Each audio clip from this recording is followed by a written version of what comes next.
Hi guys! Magandang tanghali po sa inyong lahat.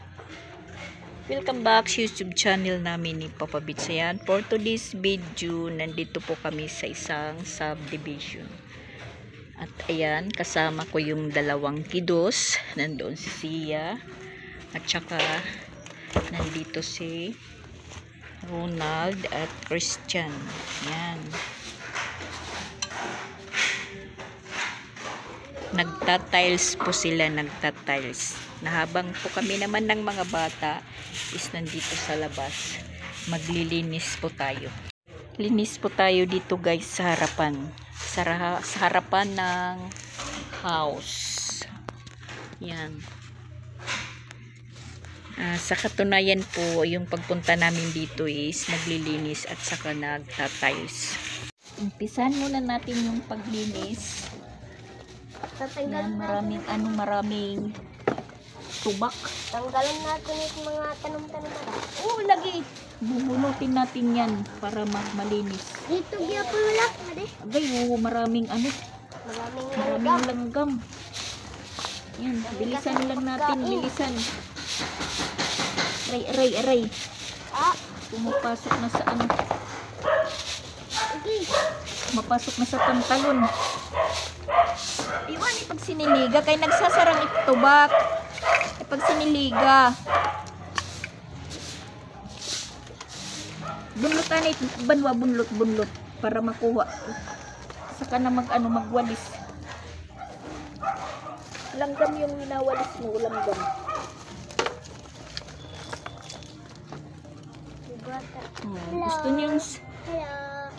Gusto niyong sumama. So ayan. Tutulong kayo. Gusto niyong sumama. Maya-maya na tayo mag-aano guys. Kung nasaan po kami banda. Kung saang lugar po ito. Maglinis muna tayo. May tuba. Bilisan natin guys dahil maraming langgam na pula. Yung masakit. Kumagat.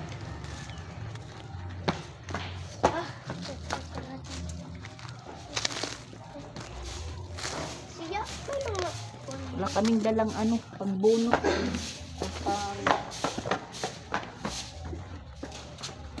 Yayak na nga yung pagkuan. Ang sako nga tukwa. Ang tuloy yun. Nandito nga silig. Siya, interdalagan. Ang sako.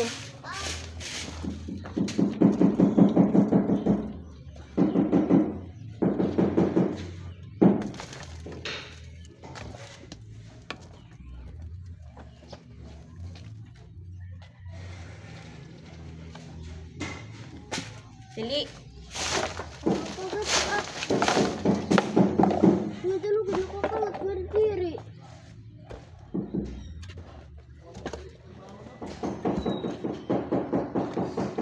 Dali, Captain Maupay. Hi.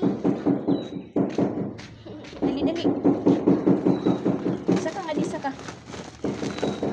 Saka nga di ba saka? Captain. Tuba. Captain.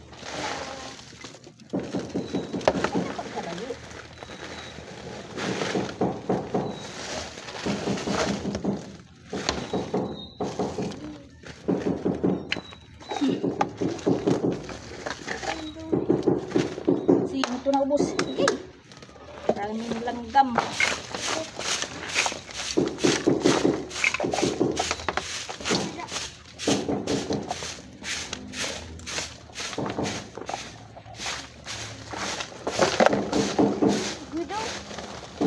Gini. Ayun sa pagbuklad. Ayun sa nahuhulog.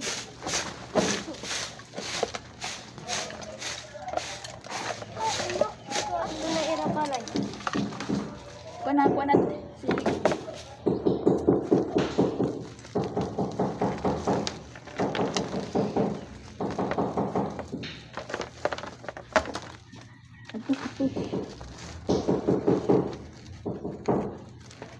Maraming langgam.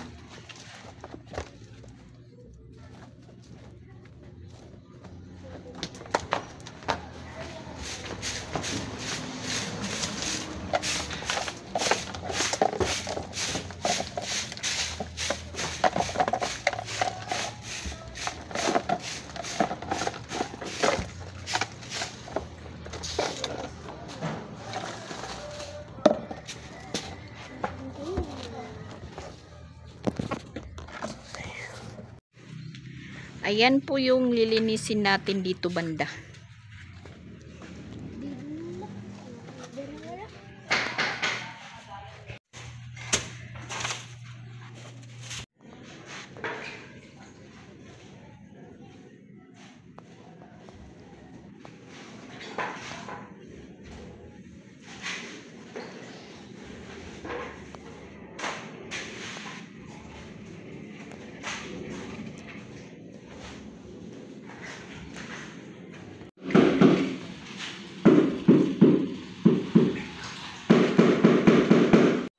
Ayan, nalinisan natin kahit papano.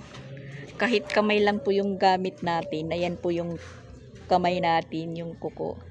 Tsaka hindi ko lang kinuha yung klabo sa tawag namin dito sa sa Waray. Sa Waray. Dito sa Cebu, iwan ko kung anong tawag dyan. Basta klabo sa amin. Klabo po siya guys, ayan. Ang taba. Gamot yan sa may ubo. Tsaka dito ayan, nalinisan na din. Tapos sobrang init po guys. Ano pala ito dito na subdivision? Kasasero. Kasasero. Zero. Yan. Malaki pang aayusin. Malaki pang renovation. Tas yung pinaka muhon niya yung kamunggay. Yung ng lupa. Parang palatandaan kung hanggang saan yung lupa mo. Itong malunggay. Yan.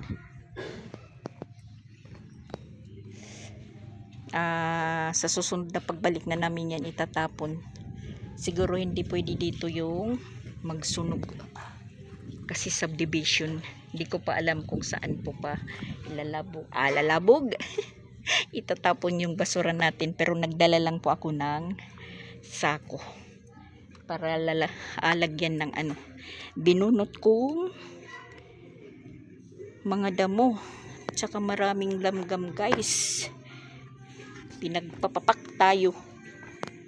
Kawawa yung bata, tambay, sumama. Akala nila yung pupuntahan namin party.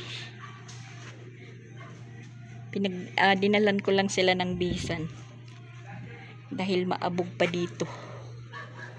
Yan. Kahapon wala tayong vlog or naging content upload kasi nabisi po kami ni Papa Bits sa pag-order ng mga materials para dito.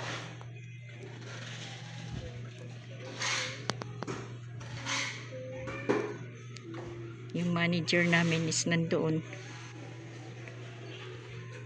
Gusto lang humiga. Walang pipistuhan. Pero mahangin siya dito guys, kahit yan mainit, mahangin. Linggo, medyo maraming nagpapatugtog, may nagkakantahan. Linggo ngayon. Pag na araw, Lunes hanggang Sabado, tahimik po ito dito. Pangatlong bisis ko na po itong pagpunta sa subdivision na to.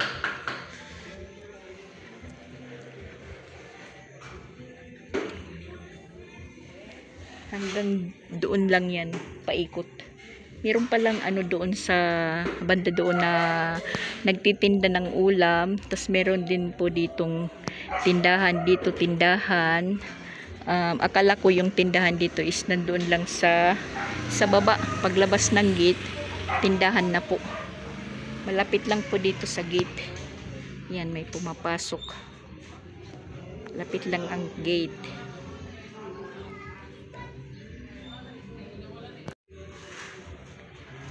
Si Nonax yung nagtatiles at saka si Christian.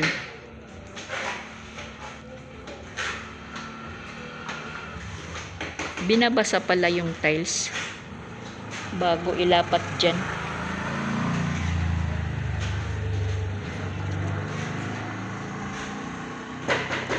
Sa kasiminto ito. Usa ka simento ito. Tungan simento. Aw, tas usa ka as adhesive. So diri la upat kakuan adhesive it magagamit. Diri la upat ka adhesive. Kay usa ka adhesive buho.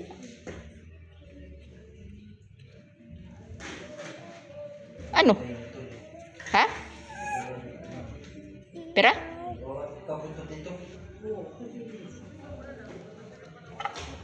It nga di ba? Pera nga di ka-adhesive di. Dua di. Tanan na ito.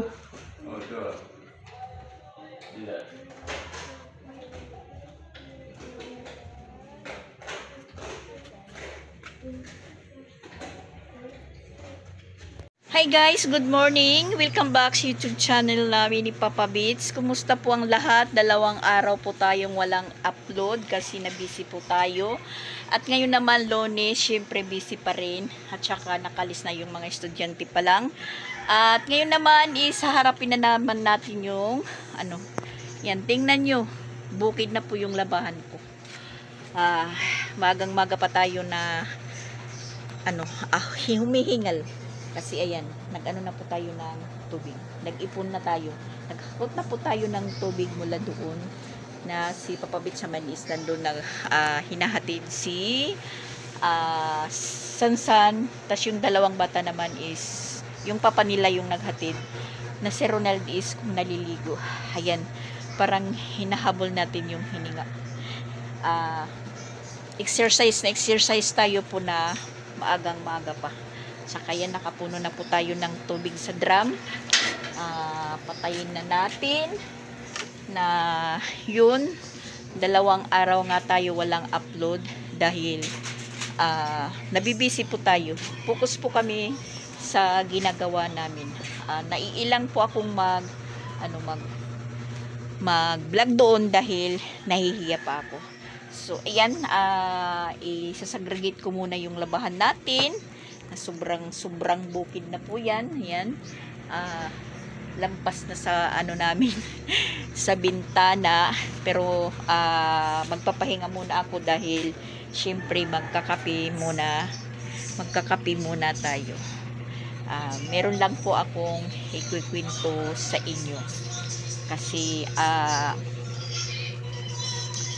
hinintay ko lang na pagsabihan ako dahil yun nga, sabi ko hindi ako pwedeng manguna. So ayan, parang nahihiya pa rin po ako na ako yung una pong magsasabi or basta ganon, parang nahihiya pa rin ako. Iniisip ko rin na dapat siya po yung magsabi. Pero kunti lang po yung ko. Kunti lang na kaalaman lang po yung papaalam ko sa inyo. So ayan po guys, maghanap muna ako ng matitimpla ko. Kasi na po yung oras, mag-ano pa lang naman. Alas 7:09 pa lang guys, alas 7. Medyo maaga pa. Lunes na Lunes, nagkakandara pa po tayo kasi mula pagising, nagsaing, nagplancha, tsaka pahinain ko yung ng pupo ko dahil maingay. Magka-harvest muna tayo dito sa sa tindahan natin. Magka-harvest muna tayo ng natin matitimpla.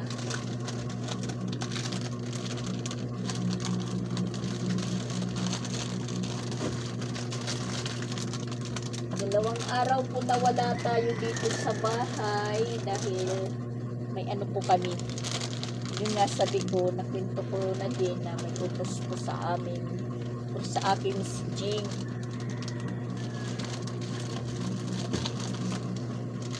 Hindi naman maayos yung pagkaka ko doon.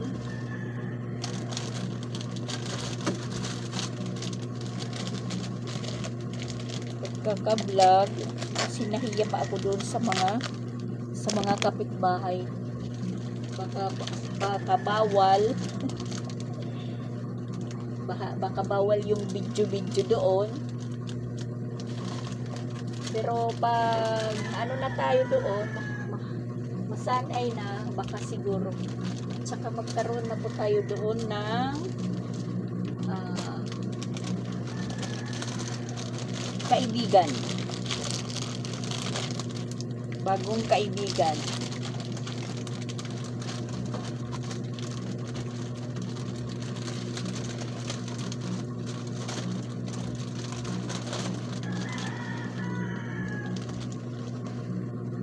Ito lang, kupi ko pa din yung ano natin. Timplahin. Yung bantay ko ng 2 araw dito sa tindahan ay si Sansan. Kasama namin po yung ay meron pala ditong isa pang cookie ko. Hindi ko nakita. Kasama ko yung mga bata kahapon.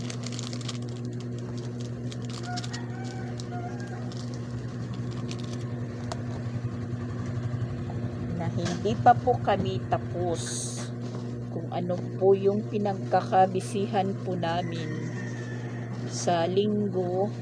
Sa susunod na linggo yung punta namin. Timing lang nun Lunes na. Sa 17 na po yung uwi ni Jing.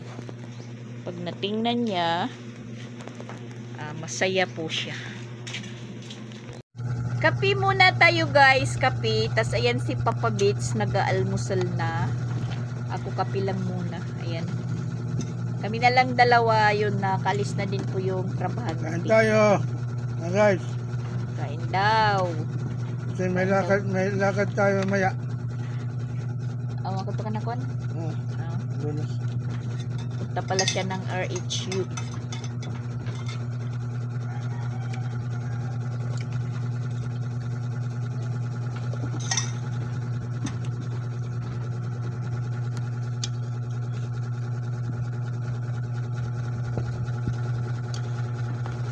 Dalawang araw po guys na wala po akong upload dahil nga na-busy ako. Nagpunta po kami ng Compostela. Inayos namin doon yung bagong lilipatan ni Jing. Lilipat na naman si Jing ng tirahan. So, ayun. Marami pang nire-reparin. Kahapon lang po nag-umpisa dahil yung trabahante niya linggo lang yung walang pasok, si Christian at saka si Ronald. So bali kada linggo lang kami magpupunta para mag-ayos. Yun, kasama ko yung 2 bata, pinatulong ko din. Kami po yung naglinis sa labas. Tahimik po yung doon. Tahimik yung subdivision. Pero may naririnig po ako na nagpapatugtog din. Tapos hindi naman masyado naririnig dahil yung mga bahay doon, yung unit is parang dikit-dikit tapos sarado. Kasi hindi ka makakakita ng mga naglalakad or mga tao sa labas dahil mainit po siya pag araw. Mainit. Pero sabi doon nang nakausap ko, pag padilim na, yun, nagsisilabasan na yung mga teenager, mga bata. Tapos kahapon pag uwi namin, yung kada tapat ng bahay nila naglalabas ng misa, doon sila doon sila kumakain, nag-iihaw ng isda dahil linggo.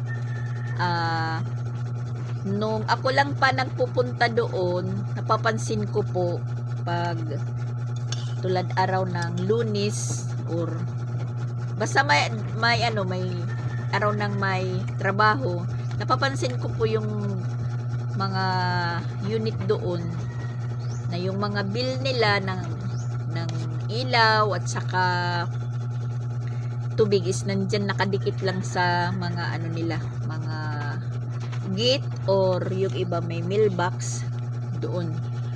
Sabi ko siguro pag araw walang tao, gabi lang nagkakaroon. Tas may bahay din na napapansin ko na hanggang kahapon pagpunta ko doon, nakaano lang po yung ilaw, nakabukas. Tapos napansin ko po yung hanger niya masyado nang maalikabok. Tapos yung mga bells niya is nagpapatong-patong na. Sabi ko wala siguro tao dito. Naiisip ko palaging nakabukas yung ilaw niya sa labas, yung bumbilya. Hindi kaya nakakasunog, overheat. Hindi, yung bumbilya. Yun lang po yung napapansin ko doon. Kahapon meron po akong nakausap, mga nagtatanong kung sino daw kami.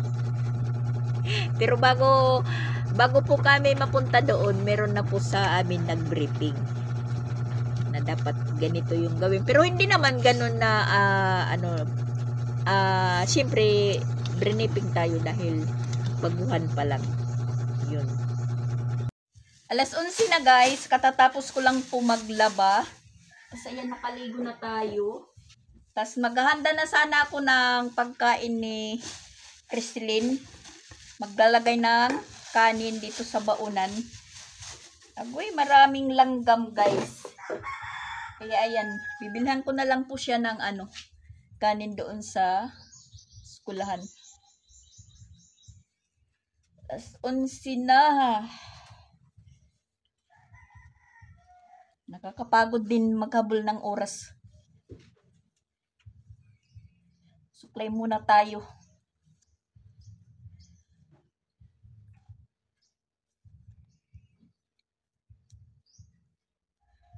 Ay, barang maano yung buhok ko. Kasi mula kahapon hindi tayo nagsuklay.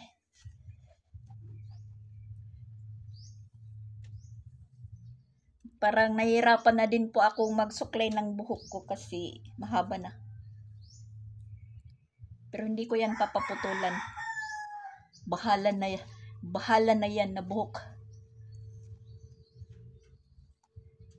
Na na po ako sanay sa mahaba ang buhok.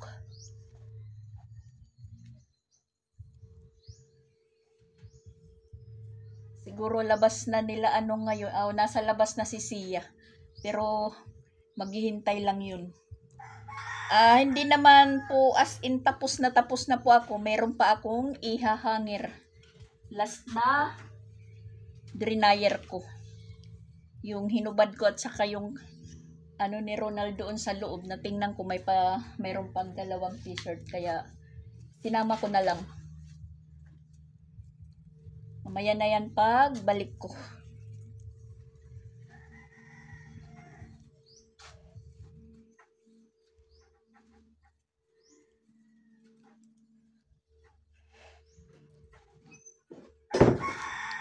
Pinagpapawisan na rin tayo kahit katatapos lang maligo. Yan, mainit na naman yung panahon. Hindi na naman po kami inuulan.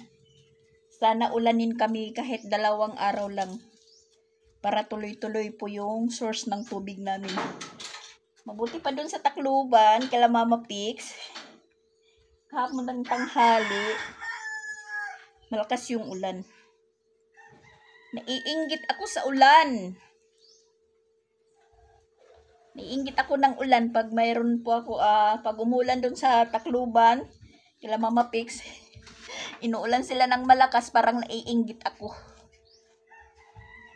Pumapasok sa isip ko, sabi ko, sana dito yung uulanin, wag doon sa Tacloban. Kasi sa Tacloban, pag inuulan, maraming binabaha. Dito sa amin naman, hindi naman na bahain kami dahil yun nga na yung tubig. Madali lang mawala. Pag tumigil na po yung ulan, Yan. Yung buhok natin. Ang daming nabunot. Oh.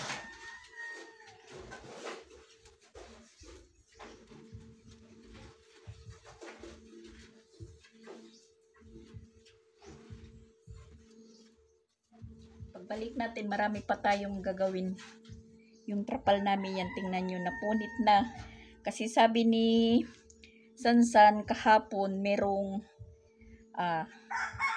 ugang sa tawag namin. Inahin na, hinahabol ng lalaki. Ayaw siguro magpakugod sa waray, yung magpaana-ana, kaya lumipad siya.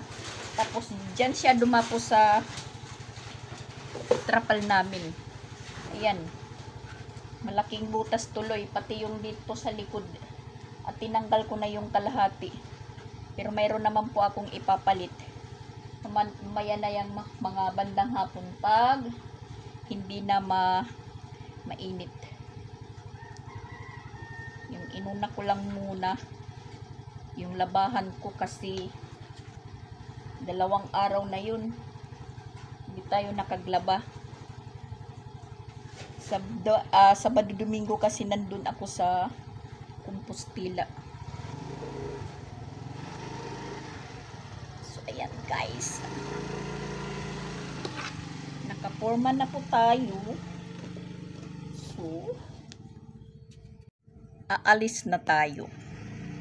Sasara na naman natin yung tindahan natin, mga pintuan. Dahil pagbalik natin, si Shaira, maraming milagrong ginagawa. Kaya sinasarado natin lahat ng pintuan.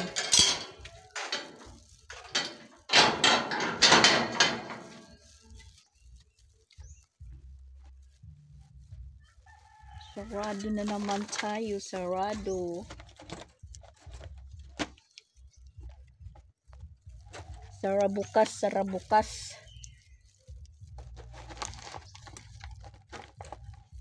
Iwanan na ako ni Papa Bits, nandoon na sa sa kalsada.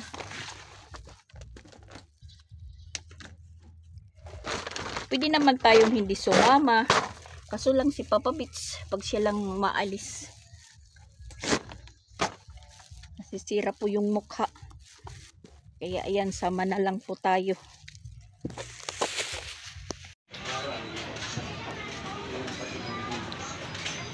Napakainit guys. Yan na si Sia, naka-ice cream. Naalala ko tuloy si Duday pagkasama na magsundo. Ito dito Papa Bits. Nandito si Papa Bits. Oh my gosh.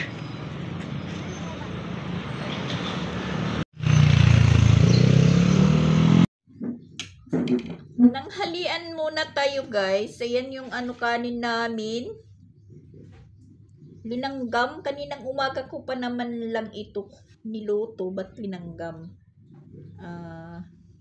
Parang ko dito, yung sinandok na sandok na ginamit, inano ng ulam.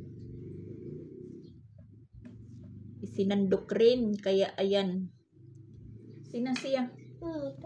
Kain tayo guys. Yan po yung ulam namin ni Sia. Itlog at saka hotdog. Parang breakfast lang po guys. Kasi Papa Bits abot.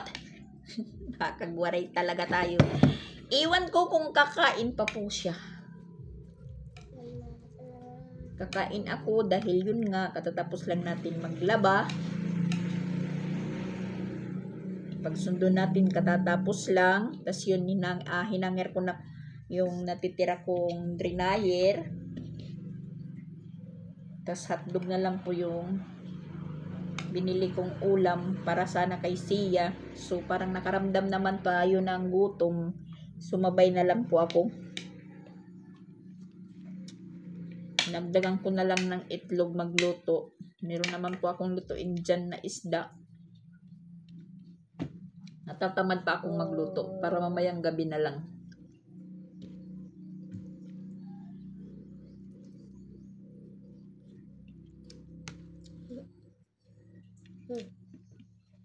Ni-interview ako ni Sia, ba't nagtagal daw ko na ako na dumating doon sa school. Sabi ko, katatapos lang natin maglaba.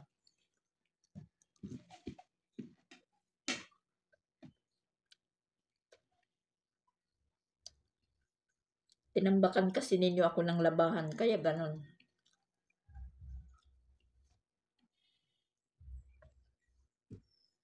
Yan. Na ano tayo.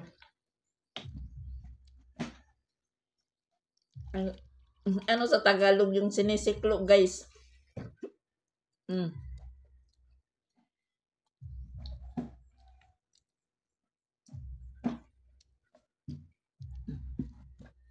Ang lamig ng tubig. Nakakangilo.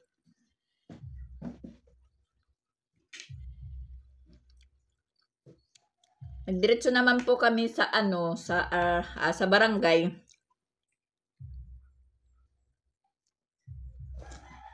Kasi kanina nutusan ko si Papa Bits na hingi ako ng gamot, Losartan tsaka Amdolipin. Yung nadala lang Losartan, walang Amdolipin. Sabi ko sa kanya, pwede ba akong humingi doon? Sabi niya, pwede naman. So, kung nga punta doon para magkaroon ka ng record sa barangay. Sir Itso, mayroon. So, ang nangyari, pag punta namin ng barangay, nahanap yung pangalan ko, sabi ko, wala pa akong record dyan. Hindi pala sila nagbibigay kung wala kang record pa sa barangay. Sabi ko, nakakahingi naman ako ng dito, gamot. Pero, nakikisabay lang po ako kay Papa Bits, kay Roberto Astor. Yung sa kanya ko no iba lang, yung sa'yo iba. So, ang nangyari guys, ginawaan pa ako ng details. Tinimbang, sinukat yung height ko, tapos binipi. Napakasaya naman po guys sa pakiramdam. Kasi nung medical mission, nagpa-check up tayo, tapos yun nabigyan. Pero hindi yun para sa maintenance. Yung reklamo ko, yung likod ko nananakit. Medyo ngayon okay na. Parang epektibo yung binigay sa akin na para sa back pain. Medyo epektibo at saka binigyan na naman tayo ng vitamins. Binipi ako noon, di po ako makapaniwala na yung BP ko sa araw na yun is normal lang. 120/80. Tapos ngayon, binipi po ako. Ganun pa rin yung resulta guys. 120/80. Tapos sabi ko sana all. Tapos si Sia, wala naman siya mabigyan ng ng cetirizine noon ng medical kasi sa medical mission dahil nabusan na po ng medisina. Hihingan ko sana siya dyan sa barangay. Wala din stock. Pero doon ko sa RHU, meron. Pwede daw yung resita dalhin ko doon na galing medical mission. Para din daw mabudgetan si Sia. Magkaroon ng record. Ako may record na po ako doon sa barangay ngayon. So, kada katapusan po, pwede na tayong makahingi ng para maintenance. Yun. Yun nga, sabi ko, siguro, tumataas lang yung dugo ko or tumataas yung umaano yung high blood natin pag walang pera. Tawa ng tawa yung nag-a-assist doon sa akin sa barangay. Sabi ko baka mataas yung dugo ko ngayon kasi dahil kasi katatapos ko lang maglaba, katatapos ko lang magtrabaho. Sabi nila, inom ka lang ng maraming tubig. Yun po yung sinabi sa akin. So, nung binibipip na po ako, hinahanap nila yung pulso ko, hindi nila mahanap. Sabi ko, wala na ba akong pulso? Tawa ng tawa sila. Pag mataas yung dugo ko, ibig sabihin nun wala akong pera. So normal lang naman po yung BP natin. Yun, sabi ko, may pera ako. Dahil normal lang po yung BP natin. Tawa sila ng tawa. Siguro iniisip, nagkaroon tayo ng pasyenteng joker. Kasi siya naman, hinihingan ko ng medisina, wala silang stock. Sabi ba, punta kami doon sa RHU. Tapos tinanong ko kung may immunize, sabi nila sa Merkulis, dalhin ko daw si Sia. So babalik kami doon ni Sia sa Merkulis para magkaroon na din po siya ng record. Para kung babalik yung sakit niya, kasi may allergy nga si Sia, pag uubuhin, sisipunin, pwede na tayong makahingi kaagad-agad ng gamot sa barangay. Tapos, nasapanggit ko na po ako, guys. Pa-injection na daw siya, sabi ni Sia, mag-immunize. Sabi nila, ang laki na niyan, walang immunize. Meron naman yung BCG lang, yung pagka pang newborn lang, ganun. Tapos pag in-enroll ko siya nung daycare, hinihingan ako ng chart galing sa sentro sa immunize. Wala naman ako mabigay sa kanya kasi wala.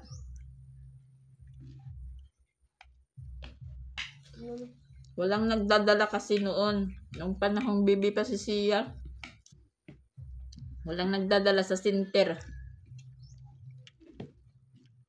Tapos sabi niya nga, wala pa ako mag-injection, guys. Madali kasi masakit si Sia. Kunting ulan, yun. Tubusit kong kagad. I love mama.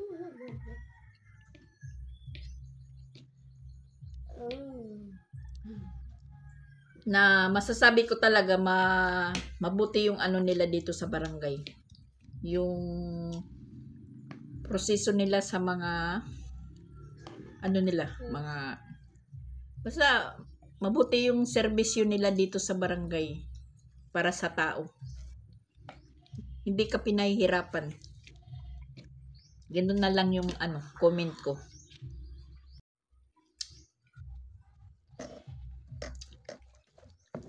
Sabi pa nga ni Papa Bits, tatanda na lang po siya, pakakatikim pa lang daw niya ng libreng check up at libreng gamutan, sabi niya. Sa Tacloban daw hindi siya nakatikim. Dito halos naanuhan na namin yung mga libre-libre. Nabibigyan kami ng ng bigas. Kasi pag may record ka talaga sa barangay, kahit hindi ka butante dito, pag may record ka na sa sa barangay, yun, counted na po kung ano pong mga bigayan dito sa barangay. Kahit hindi ka butante, sabihin na hindi ka mabibigyan dahil hindi ka butante. Basta ang importante, dito ka nakatira. Yun. Covered ka na sa kanilang mga kung ano ang dapat na blessing. Sabihin na lang natin blessing. Ganun. Kasi sa amin, sakit mo, solusyon mo. Kung may pera ka, kakainom ka ng gamot. Kung wala, hanggang resita ka lang. Makahingi ka man makaisa, kailangan walang kasunod. Yun, dito tuloy-tuloy. Imo-monitor ka pa kung wala ka nang iniinom na gamot.